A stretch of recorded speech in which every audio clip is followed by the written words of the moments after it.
Selamat pagi kelas 6. Kita masih membahas mengenai listrik. Ibu ingatkan dulu, apa arti dari listrik ini adalah energi yang paling banyak digunakan untuk melakukan kegiatan usaha. Ada yang untuk menyalakan lampu, dan juga ini sama ya, sama-sama menyalakan lampu. Tenaga listriknya untuk menyalakan lampu juga. Tapi kalau yang di rangkaian seri ini, energi listriknya itu dihasilkan dari sumbernya itu baterai, yaitu berupa energi kimia. Kemudian kalau yang digambar selanjutnya ini, berarti energi listrik untuk menyalakan lampu ini berasal dari sumber energi gerak, yaitu dari angin. Oke, sekarang kita lihat lagi. Ini merupakan karakteristik dari energi listrik. Tidak hanya energi listrik saja, tapi keseluruhan karakteristik dari energi, semua jenis energi. Itu ciri-cirinya adalah tidak dapat dilihat, bisa dirasakan, tidak dapat diciptakan atau dihilangkan, lalu hanya bisa dirubah bentuknya. Dirubah bentuknya berarti dari energi listrik ke energi gerak. Kemudian ada juga dari energi listrik menjadi panas, misalnya setrikaan. Nah, itu ya, tidak hanya dirubah bentuknya. Sumber-sumbernya ini ada baterai yang merupakan termasuk juga energi kimia, karena di dalamnya banyak sekali zat-zat kimia, makanya disebut energi kimia. Oke, kemarin Ibu sudah jelaskan ya bagaimana aliran listriknya yang berasal dari energi kimia. Itu dari kutub positif, kemudian mengalir ke kutub negatif. Nanti akan kita bahas. Kemudian akumulator atau aki. Jadi ini yang biasa digunakan di kendaraan. Oke, di dalamnya juga isinya adalah cairan zat kimia juga. Berarti ini akumulator bisa dikatakan sebagai energi kimia. Nah, akumulator ini bisa dicas. Jadi kalau misalnya habis, dia bisa diisi ulang lagi. Seperti baterai modelnya begitu ya. Kita lihat lagi dinamo. Dinamo juga banyak sekali digunakan untuk mobil-mobilan, mainan ya, lebih tepatnya. Jadi dari dinamo ini bisa berubah menjadi energi listrik, menjadi energi gerak. Ini pada mobil-mobilan. Lalu generator. Generator ini yang lumayan banyak dipakai, tapi untuk menghasilkan energi yang lebih besar. Salah satunya genset ini pasti bisa untuk digunakan untuk menyalakan lampu, menyalakan semua alat perabotan elektronik di rumah kalian. Satu rumah itu bisa menggunakan genset. Satu gedung yang besar juga bisa menggunakan genset. Tapi kalau menggunakan baterai tidak bisa ya.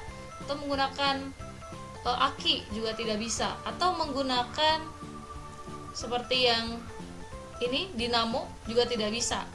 Jadi generator ini merupakan sumber energi yang bisa menghasilkan listrik terbesar juga. Nah, ini isinya adalah bensin ya. Berasal dari zat kimia juga, itu berupa bensin ini. Nah, bisa menggerakkan dari energi angin, kemudian menggerakkan kincir angin, dan kincir angin yang bergerak terus itu bisa akan disambungkan ke turbin dan juga generator dan menghasilkan energi listrik yang bisa dipakai. Itu bisa juga. Kemudian rangkaian listrik ini ada yang terbuka dan tertutup. Di latihan soal kita sudah bahas. Ibu ingatkan lagi, yang terbuka berarti tidak ada arus listrik, artinya ada kabel yang terputus, itu kalau terbuka ya. Kalau tertutup berarti ada arus listrik karena kabelnya menyambung ke sumber listriknya. Kemudian ada 3 jenis rangkaian listrik, ada yang seri, paralel, dan campuran. Ingat, kalau yang seri itu artinya adalah sejajar, satu arus. Jadi lampu di sini itu mendapatkan arus listrik yang satu aliran nih, kayak tidak bercabang ya, tidak ada sekat. Kalau yang paralel itu bercabang, jadi ada 1, 2 cabang atau 3 cabang bisa. Jadi arusnya ada yang berbeda. Ini arus yang pertama dari cabang yang satu, kemudian arus yang kedua ke cabang yang kedua. Oke, jadi ada bertingkat seperti ini. Itu kalau yang paralel ya. Lalu yang campuran itu berarti ada yang seri dan juga paralel. Yang ini ada yang serinya, lampu 1, kemudian lampu 2, 3 ini merupakan contoh rangkaian dari paralelnya. Oke. Ibu ulang lagi untuk tabelnya yang ada di buku kalian. Tadi intinya yang seri itu tanpa cabang, jadi disusun berderet satu aliran listrik. Kalau paralel ini berarti ada cabangnya, kemudian berbeda arus aliran listriknya berbeda ya, karena bercabang tadi jadi berbeda. Nah, ini untuk penulisannya diperbaiki ya, paralel di sini. Oke, kelebihannya kalau pada rangkaian seri ini lebihnya adalah biayanya sedikit karena komponennya lebih sedikit tadi. Kemudian kalau paralel di sini biayanya, kalau kelebihannya ya, kelebihan paralel itu adalah lampunya lebih terang nyalanya. Jadi kalau seri kelebihannya dari biaya yang membutuhkan sedikit. Kalau paralel berarti kelebihannya lampunya lebih terang. Kemudian kalau satu lampunya mati pada cabang yang pertama, di cabang kedua dan ketiga itu tidak akan putus. Jadi kalau satu lampu mati, yang lain belum tentu mati. Yang lain tidak akan mati lampunya. Paham ya? Kemudian nyalanya lebih terang karena tadi bercabang tadi kan tidak ada satu aliran ya. Tidak ada satu arus listrik, berarti arus listriknya, tegangan listriknya tidak terbagi. Jadi kalau misalnya ada 6 volt, berarti cabang yang 1, 2, dan 3 itu mendapatkan tegangan listrik yang sama-sama 6 volt. Tapi kalau disusun seri, kemudian dari sumbernya 6 volt, berarti kan terbagi. Kalau ada 3 lampu di sana, berarti terbagi ya ke 3 lampu ini. Justru yang lebih terang itu adalah lampu yang pertama yang dekat dengan aliran listriknya. Oke, jadi itu kelebihan paralel, satu lampu mati, yang lain tidak mati, kemudian nyalanya lebih terang. Kalau kekurangan di rangkaian seri itu kebalikan dari kelebihan di paralelnya. Kekurangannya lampunya lebih redup, kemudian kalau satunya lampu dilepas, yang lain juga ikutan mati. Oke, karena satu aliran tadi ya, satu aliran. Tapi kalau paralel kekurangannya dari biaya. Biayanya lebih besar karena butuh komponen listrik yang banyak untuk membuat cabang-cabang tadi. Nah, ini kegunaannya lampu senter, lampu lalu lintas. Kalau di rangkaian seri dipakainya, di rumah juga ada ya beberapa tempat digunakan rangkaian seri bisa. Kemudian kalau paralel itu kebanyakan digunakan untuk rangkaian listrik di rumah karena berbeda. Jadi arusnya beda-beda, yang di kamar dengan yang di ruang tamu, kemudian ruang tamu dengan yang ada di kamar mandi itu beda-beda. Itu artinya paralel. Oke, kita lihat ini muatan listrik. Nah, muatan listrik ini kalau kita lihat ya, ada atom-atomnya. Ini namanya atom, ada elektron, proton, dan neutron. Kalau yang elektron itu yang negatif, berarti yang hijau-hijau ini. Kalau yang proton itu yang positif, yang warna merah. Kemudian yang neutron itu adalah yang putih. Oke, jadi kalau misalnya dalam satu muatan listrik jumlah elektron, proton, dan neutronnya sama, berarti ini dikatakan termasuk muatan listrik yang netral karena jumlahnya sama. Jadi tidak ada yang lebih dominan. Semuanya sama nih. Kita hitung ya. Yang elektronnya ada 1, 2, 3, 4, 5, 6. Ada 6.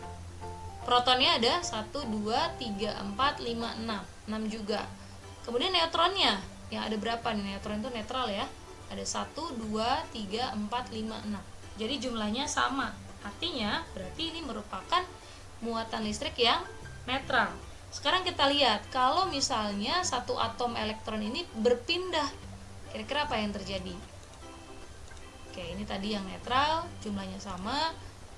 Nah, ini yang positif dulu deh. Yang positif, kalau misalnya positifnya tadi ya, yang proton itu kan positif.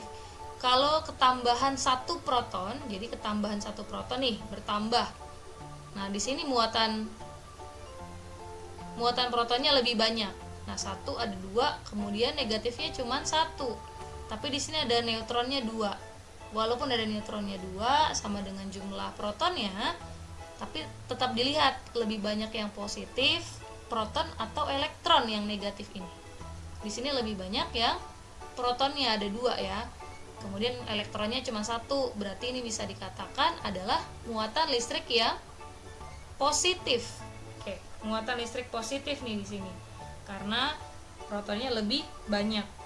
Kemudian kalau misalnya protonnya hilang, kemudian justru lebih banyak elektronnya. Di sini elektronnya ada 2, kemudian protonnya cuma 1, neutronnya 1.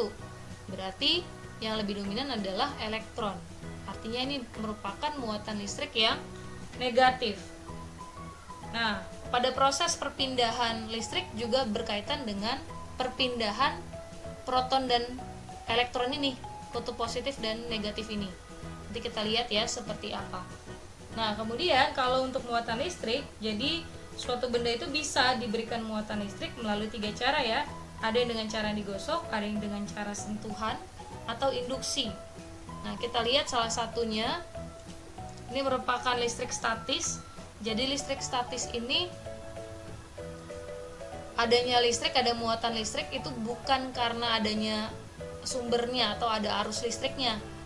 Itu ya, tidak ada kabel dan lain sebagainya, tapi listrik statis adalah merupakan daya listriknya yang dihasilkan dari perpindahan atom. Nah, ini contohnya kalau kalian menggosokkan balon ke rambut kalian, kemudian kalian perlahan-lahan kalian arahkan ke arah rambut kalian akan seperti tertarik dan berdiri. Oke. Nah, itu termasuk listrik statis tuh. Jadi kayak magnet ya, lebih ke magnet kayak gitu. Tapi ini masuknya adalah listrik statis. Kemudian ada juga kalau misalnya penggaris, kalian gosokkan sangat lama sekali sampai akhirnya panas, ini penggaris plastik. Bisa yang penggaris kaca yang itu bisa. Itu ya, kemudian kalian arahkan ke kertas kecil-kecil yang sudah dipotong seperti ini. Nanti kertas yang kecil ini akan tertarik menempel ke permukaan penggaris. Itu karena ada perpindahan elektron tadi sehingga bisa menarik begitu. Itu kalau listrik statis. Ini juga sama ya, sisir yang ini plastik kemudian digosokkan juga, diarahkan ke kertas yang sudah disobek-sobek kecil. Nah, kemudian akan bisa tertarik seperti ini. Nah, bisa menarik ya, bisa menarik kertas. Itu termasuk adalah listrik statis namanya. Terjadi karena adanya perpindahan atom, elektron dan juga protonnya, sehingga bisa menghasilkan listrik statis. Oke, kita lihat ya rangkaian listrik di sini. Jadi kalau rangkaian listrik, arah geraknya itu arus listriknya itu dari kutub positif bergerak ke kutub negatif. Tapi kalau kalau atom ya, yang atom ini, yang proton dan elektronnya itu bergerak sebaliknya. Itu namanya adalah disebut arus elektron. Kalau arus elektron itu bergerak dari min menuju ke plus. Jadi dari elektronnya yang banyak, yang jumlahnya banyak, dia akan bergerak ke jumlah elektron yang sedikit. Nah, kan di kutub min ini berarti banyak sekali elektronnya. Alirannya akan menuju ke kutub yang elektronnya sedikit, berarti ke kutub positif. Itu kalau dilihat dari arus elektronnya. Tapi pada rangkaian listrik di sini kalian harus ingat, ini tetap menggunakan arus listrik, bukan arus dari elektron ya, tapi arus listrik. Diingat, arus listrik itu diingat, itu bermula dari kutub positif ke kutub negatif. Nah, yang arus elektron tadi gue hanya menjelaskan saja seperti apa. Oke, jadi ingat, berjalannya dari kutub positif ke negatif. Berarti kalau ditanya di sini ya, kalau misalnya L3-nya mati, lampu L3 itu putus. Nah, lampu L3 putus berarti apa yang akan terjadi dengan lampu 1, 2, dan 4? Karena ini alirannya sepertinya dari positif ke negatif. Nah, ada cabangnya nih ke 1. Oke, jadi alirannya ke cabang 1, ke lampu 1, berjalan lagi ke lampu 2, berjalan lagi ke lampu 3 dan 4. Tapi pada saat arus listriknya berjalan melewati lampu 3 dan 4, di lampu 3-nya kan putus tadi, berarti lampu 4 bisa nyala nggak? Nggak bisa nyala, jadi mati ya. Lampu 4 padam atau mati karena tidak bisa, arus listriknya tidak bisa sampai ke kutub min. Dari positif nggak bisa sampai ke kutub min. Nah, pada akhirnya kalau yang dari kutub arus listrik dari kutub positif yang menuju ke lampu 1 ini bisa sampai ke kutub min tanpa ada hambatan, berarti lampu 1 akan menyala. Kemudian dari kutub positif lagi ke cabang yang kedua, lampu kedua sini, kemudian sampai ke kutub minnya tidak ada hambatan, berarti lampu 2 bisa nyala. Berarti kalau ditanya jika lampu 3 terputus, apa yang akan terjadi dengan lampu 1, 2, dan 4? Jawabannya adalah seperti ini. Lampu 1 dan 2 akan tetap menyala karena beda aliran ya, beda cabang. Jadi arus listriknya itu akan bercabang. Nah, kemudian lampu 4 akan padam. Oke, karena terhenti di lampu 3, jadi tidak bisa menyelesaikan sampai ke kutub negatif. Kita coba satu lagi soalnya. Ini. Oke. Kalau di sini Ibu contohkan ya, kalau misalnya lampu 5-nya padam, ini sudah ada jawabannya nih. Kalau lampu 5-nya padam, ingat kalian yang pertama harus dilakukan adalah cari kutub positifnya. Ini kutub positif, di belakang kutub yang datar itu kutub negatif. Berarti arus listriknya dari kutub positif dulu berjalan. Nah, S1 dan S2 atau saklar 1 dan saklar 2 itu posisinya adalah on. Ya. Kita buat ini adalah on. Jadi kalau misalnya dalam posisi saklar 1 dan 2-nya on, kemudian lampu 5-nya terputus, apa yang terjadi dengan lampu 1, 2, 3, 4, 6, dan 7? Seperti ini ya alirannya ya. Dari kutub plus, ada yang ke sini alirannya, ada juga yang lurus seperti ini. Nah, oke. Jadi ada melewati lampu 1, 2, dan 3. Ingat, arusnya itu harus sampai ke kutub negatif. Kalau ada hambatan pada saat menuju kutub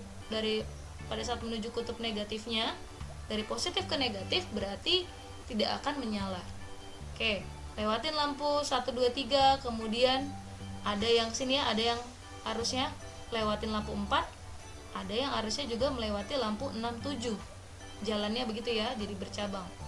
Ada yang melewati lampu 45, ada yang 6, 7. Kalau yang melewati lampu 67, kemudian naik ke sini, kemudian bisa sampai ke kutub negatif. Nah, ini berarti tadi lampu yang dilewati 1, 2, 3, 6, dan 7 itu bisa menyala. Sedangkan kalau arus yang tadi bercabang ada yang ke 6, 7, kemudian ini ke lampu 45 seperti ini, lewatin lampu 4. Ternyata lampu 5 karena terputus dia tersendat di sini. Jadi arus yang ada di sini tidak bisa menyelesaikan ke kutub negatif. Berarti jawabannya adalah apa? Kalau lampu 5-nya padam, yang lain bagaimana?